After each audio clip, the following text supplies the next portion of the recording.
The idea of implanting a microchip into your body is no longer science fiction. In the future, after a quick implantation procedure, you could be able to simply point at a vending machine to access your favorite drink. Doctors would be able to read your vital signs while you're at home. By waving your hand, you could unlock your front door or pay for your train tickets. And this is just the beginning. People around the world are already installing RFID chips into their bodies. Why?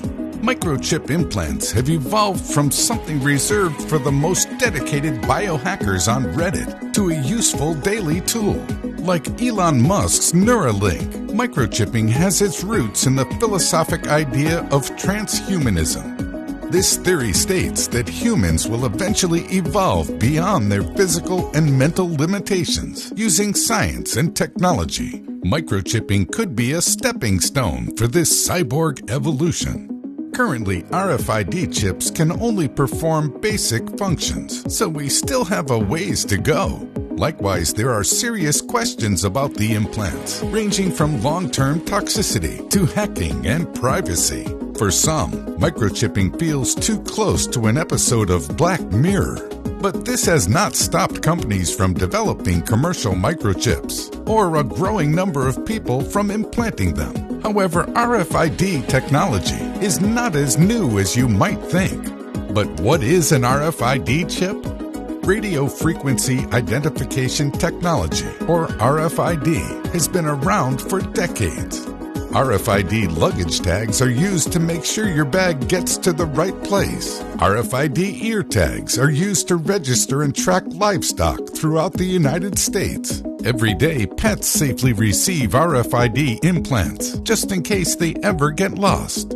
You probably already have an RFID chip on your contactless credit card.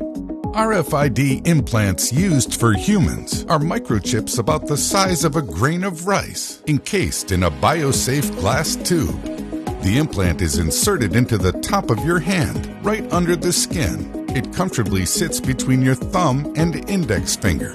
Passive RFID chips, like those used for implants, do not have a power source. They rely entirely on the reader as their power source. You can think of them almost like a barcode. In 1998, British scientist Kevin Warwick, also known as Captain Cyborg, became known as the first human to receive an RFID implant.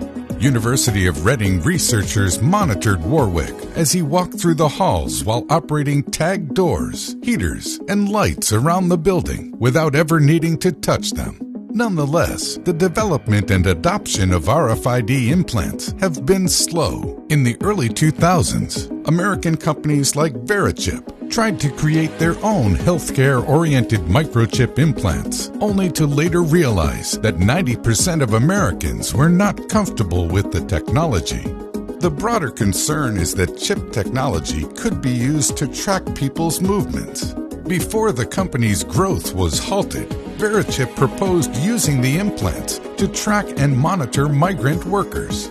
It is not hard to imagine that the chips could be abused. RFID chips present a potential security risk too, as it is possible to hack them. And in the long term, there are a lot of questions about toxicity. But there is some good news. A new wave of tech startups is working on safer RFID chips. The tech startup 3 Square Market is developing the next generation of commercial microchip implants. They believe that the benefits of implanting RFID technology into the body far outweigh any potential anxieties about them. These next-generation RFID chips could store important medical information, control automated home appliances, read vital signs, provide a more secure method of logging into smart devices, and even control your car. The possibilities are endless. They could also be used to track your loved ones, like your children or aging parents. The RFID chips offered by companies like Dangerous Things are programmable, giving users control over the code in the implant. And if this sounds like something you would like to try now, you can buy a chip implant kit directly off their website. In tech-optimist countries like Sweden, a growing amount of residents are already getting microchips implanted under their skin. The interest of implants is moving beyond just a trend.